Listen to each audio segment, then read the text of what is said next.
Welcome everybody to the Undiscovered Games video podcast, where we take a look at the lesser-known board games of the world and share those with you. Episode 49 today is all about Tonga Bonga, which is a very fun game to say and a fun game to play. This was designed by Stefan Dorra, one of my favorite game designers of all time, and it's originally from 1998.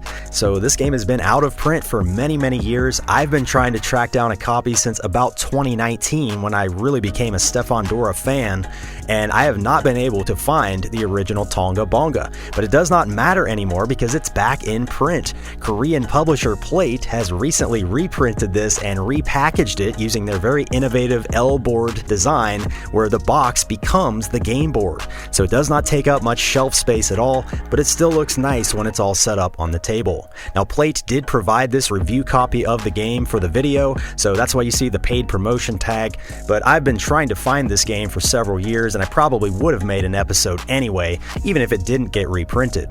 Playte will be set up at Essen 2024, so if you're going to Essen, make sure you check out the Playte booth. It's number 5H410. They will be there from October 3rd through the 5th, 2024. You can even pre-order some Playte games and pick them up at the Essen booth, so make sure you check the video description below. I'll post some links with more information on that. So let's talk about Tonga Bonga. To give you a brief overview of the game, you're going to be sailing your little wooden boat around this map, trying to reach these islands before your opponents. If you get there sooner, you're going to get more money. So it's kind of like a racing game, but just because you win the race doesn't mean you win the game. You just need to have the most money when the game ends. So money is your victory points in this game, but it's also a way to bribe your opponents into giving you more movement. It uses a really interesting dice placement, movement, programming mechanism where you place some money out on your player board and try to entice your opponents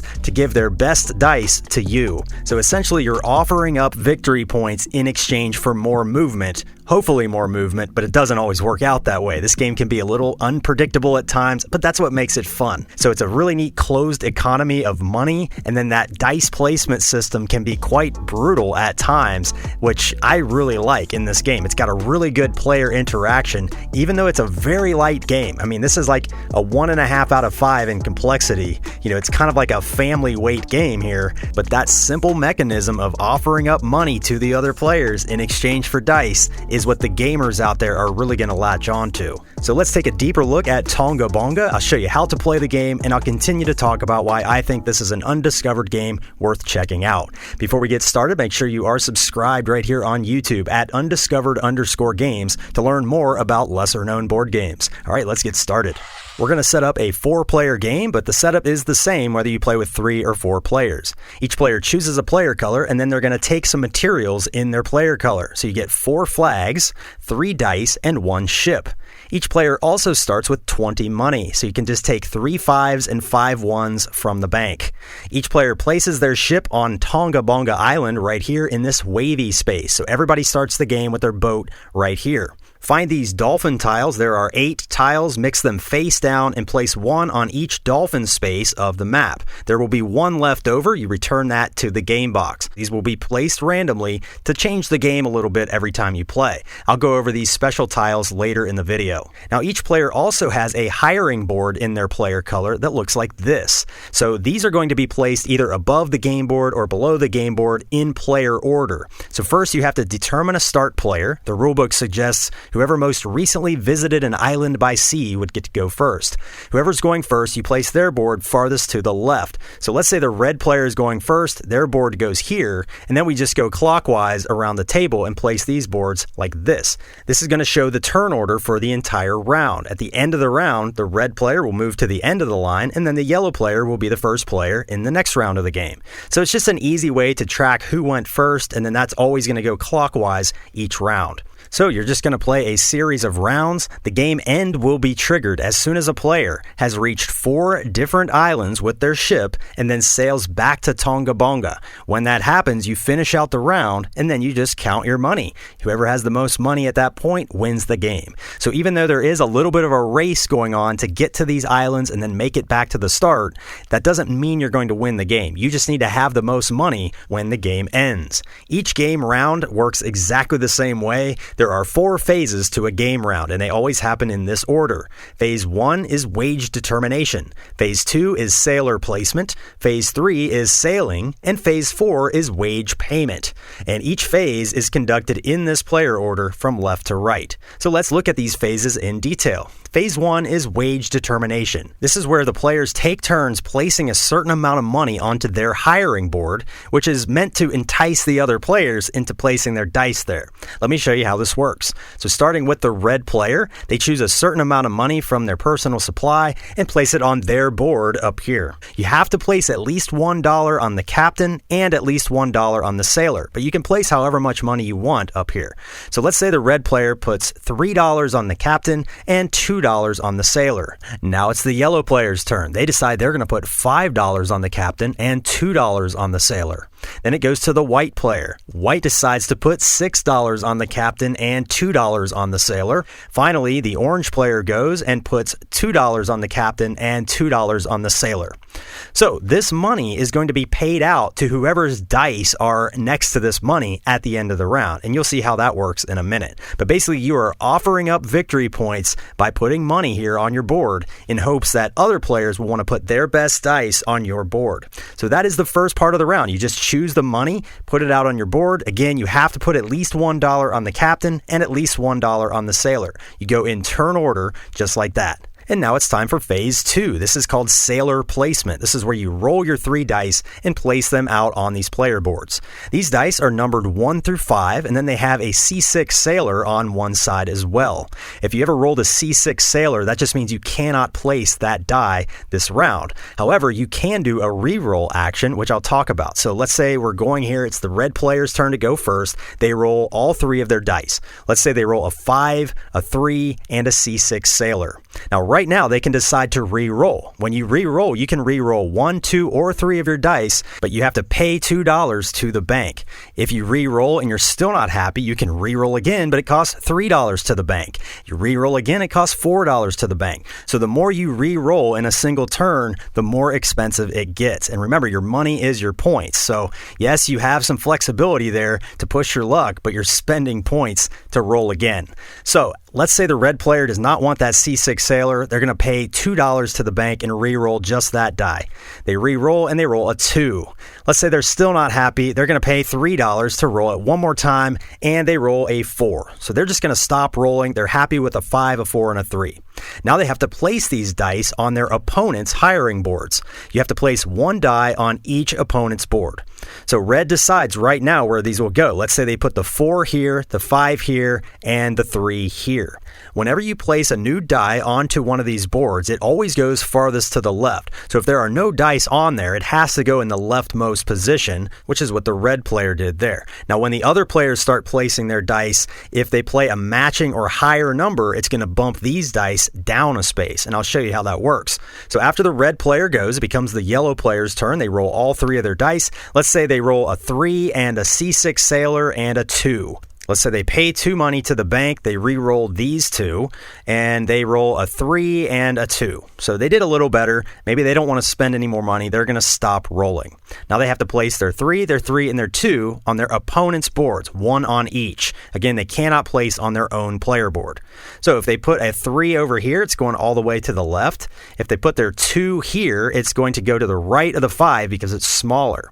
And if they put their 3 here, since it matches the 3, it actually bumps red's 3 down a space. So anytime your die matches or is higher than what's already there, you bump that one down to the right.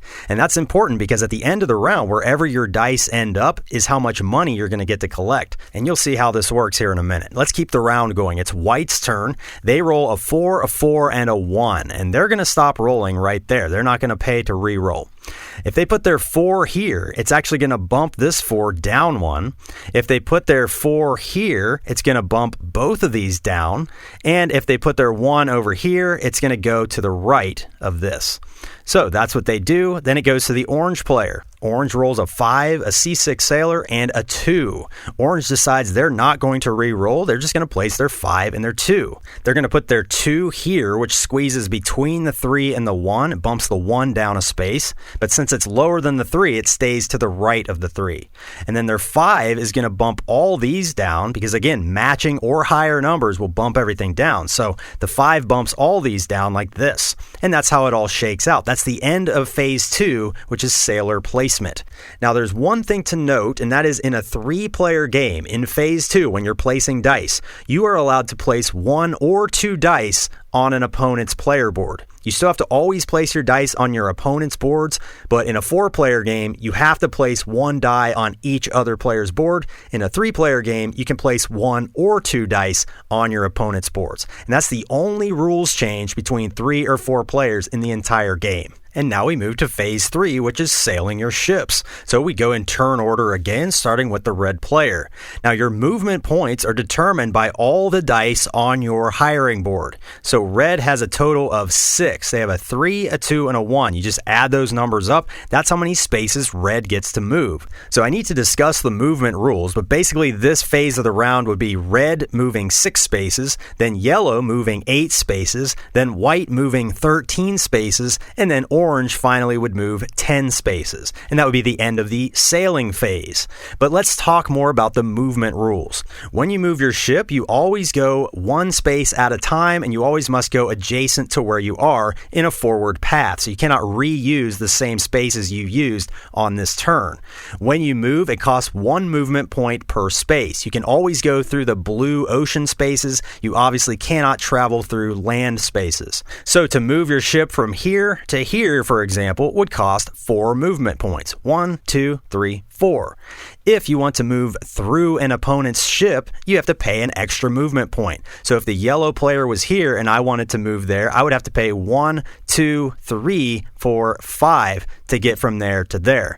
So you are allowed to move through your opponent's spaces. It just costs 1 extra movement point. You are not allowed to finish your move on an opponent's space. So that is not allowed. No 2 ships can share a single space. However, you are allowed to finish your move where you started. So you could travel in a complete circle. As long as you went in a forward path the entire time, you are allowed to finish where you started. Otherwise, you cannot reuse any spaces during your movement. That's the basic movement rules, but we need to talk about these wavy spaces next to the islands. These spaces function a little bit differently. You still enter these spaces just like any other ocean space, except here can hold any number of ships, and you don't have to pay any extra movement or anything if there's other ships in these wavy spaces.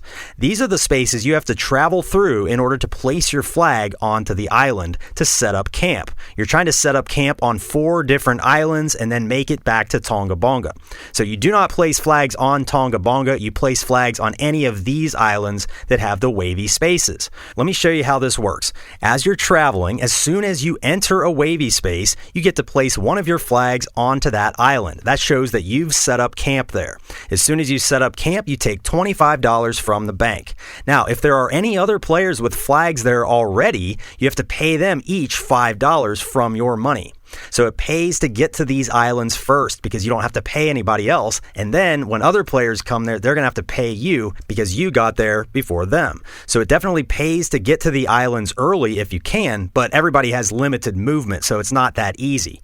Now, another thing to keep in mind is when you place a flag out, that does not cost any of your movement points, and that does not end your turn. So if you have remaining movement points to spend, you keep moving away from that island. So for example, if red was sitting here and they had 8 movement points to spend, they could go 1, 2, 3, place a flag, get $25 from the bank, pay 5 of that to yellow because yellow was already there, and then continue moving 4, 5, 6, 7, 8 or something like that. These wavy spaces, this is all one linked space, by the way. So if you enter here, you can exit here. That's just one space of movement.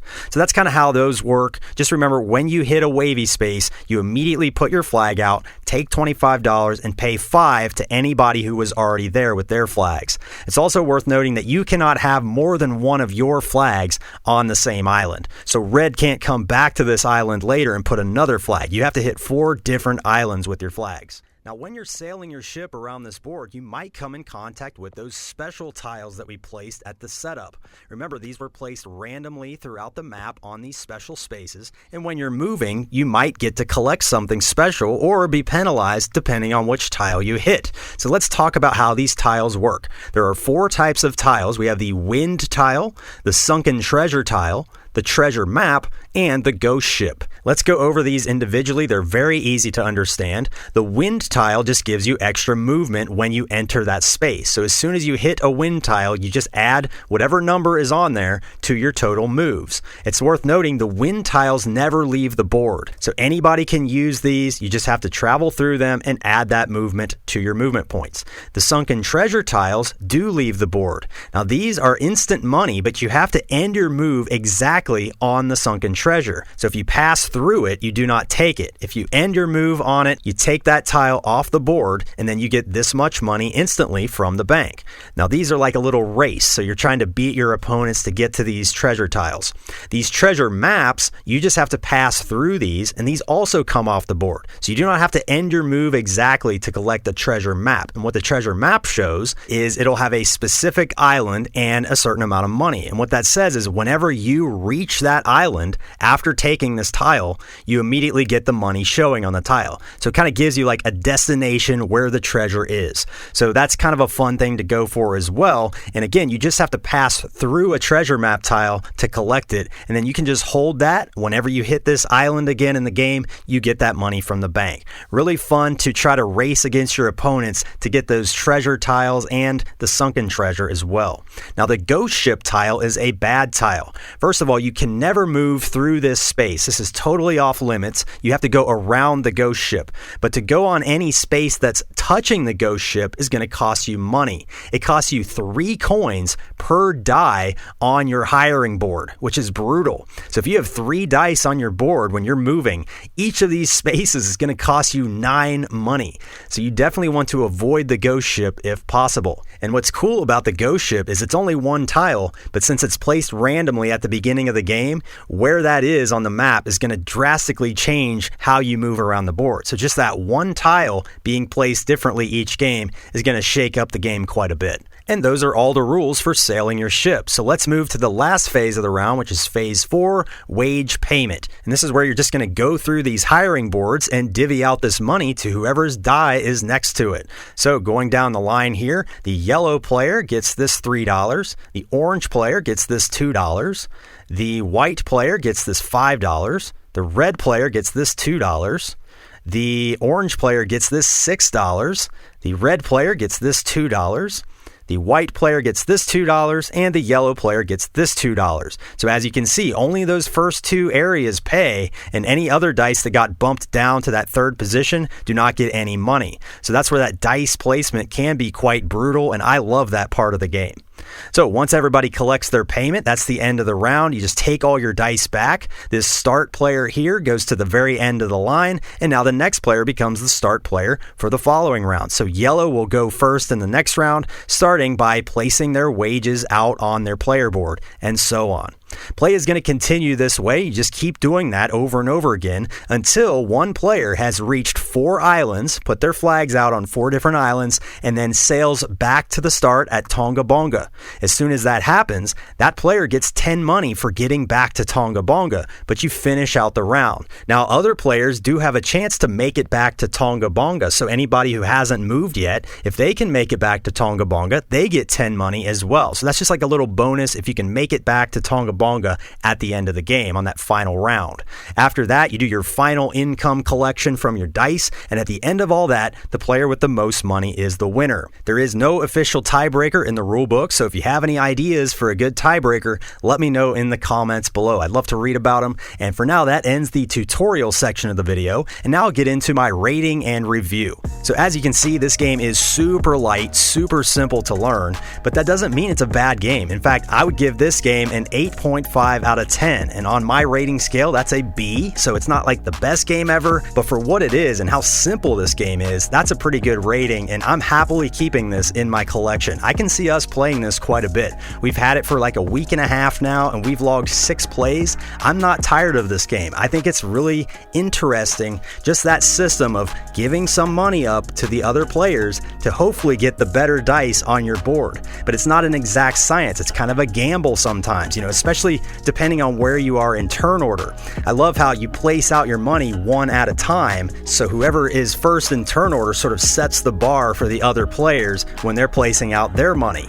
And it's kind of like an auction in a way. It's kind of like bidding, but it's really unlike any other system I've ever seen. I think it's fascinating. I also love the dice placement and how you can bump out other players and things like that. But not only that, you're weighing high numbers and low numbers, because every die that you place on your opponent's boards, you're giving them movement points. So it's like, do you really want to give them all this movement right now? I mean, they already have a 4 and a 5 out there. Yeah, I could place my 5 there and steal all that money, but then I'm giving them 5 extra movement points. So now they have 14 moves and they're sailing before me in turn order. So they're going to get to that island first, and then I'm going to get there after them. I'm going to have to pay them. So there's all these little things you're thinking about, and that doesn't come through the very first time you play. After you play a couple times, you get better at sort of pricing out the player boards and where to place your dice, who you want to give your movement to, and how that turn order really does matter in this game. And I'm just fascinated by this. This is a sneaky good game. When you first play it, it doesn't seem like much, but the more you play it, the more it's like, wow, there's some really cool decisions in here. And again, it's not that it's the perfect game. Like, you're going to get punished in this game by dice rolls. You're going to get punished by the unpredictability of other players and things like that, but it's still a lot of fun to try different things out. I love that you can pay to re-roll your dice too. You can just give up some money, re-roll your dice, give up some more money, re-roll again. So it does give you some flexibility with your dice, and sometimes your low numbers and your C6 sailors aren't a bad thing, especially later in the game. There can be some leader bashing here as you're trying to prevent the other players from getting what they need done. You can just roll some C6 sailors and not place your dice and slow the other players down. So I love that. There's a great player interaction there, and it's an interesting balance of high numbered dice and low numbered dice. I also like how, the game is a race essentially, but the player who wins the race of the game doesn't necessarily win the game. That kind of reminds me of the game Jamaica a little bit, how you race around the board. The player who wins the race doesn't necessarily win the game. Now, Tonga Bonga actually came before Jamaica, so I should say Jamaica reminds me a little bit of Tonga Bonga, if I'm being proper here. So that's the only game I could think of to compare this to. They're two very different games still, but those are kind of in the same style, where it's like family game night type of a game that gamers can also enjoy. Another thing I want to comment on is I love when games offer players the opportunity to spend victory points to do things in the game. That's such a simple idea, but it adds some agonizing choices. This game has you, paying to re-roll your dice or putting your money out on your player board to give to other players. That closed economy is fascinating. So when games let you spend points to do things, 9 times out of 10, I'm going to like that game, and it works really well here in Tonga Bonga. A couple minor gripes I have with this. One would be, yes, there is leader bashing, like I mentioned. If some player is about to finish, all the players can gang up on that leader and give them low movement points. But again, not a huge deal because it's such a short and fun game. Another thing is, you will get punished with dice rolls, obviously. It does give you the opportunity to pay money to re-roll,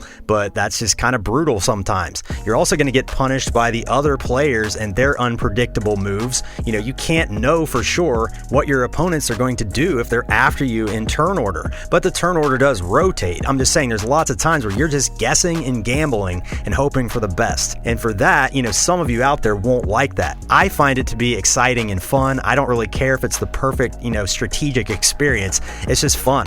But some of you out there will think, there's way too much randomness and stuff that's out of your control here, and that's a legit point. Another thing is I wish this game played up to 5 or 6 players. This seems like a game that could accommodate up to 6, and you could really, do some blocking on the board and things like that, but the player count is kind of limiting at 3 and 4 players, and I definitely like the game better at 4. Now at 3 players, I will say the dice placement is kind of interesting because you can place 1 or 2 of your dice on your opponent's board, and that does change up your strategies and how that all shakes out just a little bit, but I still like the game better at 4. I feel like that's where it's designed to be played.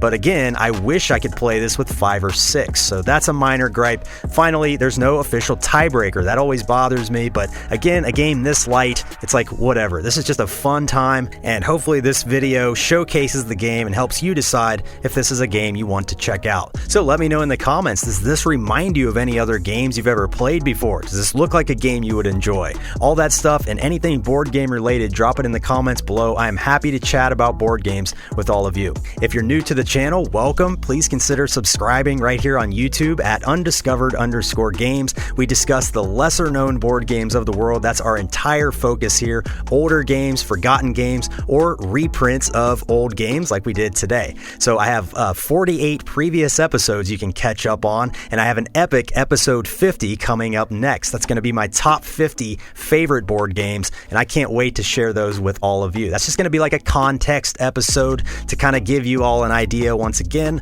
of the types of games that I really like. But all the games I feature here are games I feel strongly about sharing with you and putting on your radar. So thanks for joining me on this journey to discover the undiscovered games. If you want to help the channel more, there is a digital tip jar in the description below. It's just a PayPal link. You can donate any amount to help support the channel and keep the lights on, and that just motivates me to make better and more content in the future. Thank you very much to all who have donated. I do not expect that whatsoever. It's just there if you want to help out further. There's also a super thanks button on YouTube, and there's lots of ways you can help the channel. All that info is in the description below. And finally, thanks again to my friends over at Playte in Korea for sending me this game to review. It's really a pleasure to work with such an awesome company like Playte. I'm really excited about the direction they're taking, reprinting all these older games, so make sure you check out their booth at Essen, October 3rd through the 5th, 2024. So until the next episode, I am your undiscovered host saying thanks for watching, and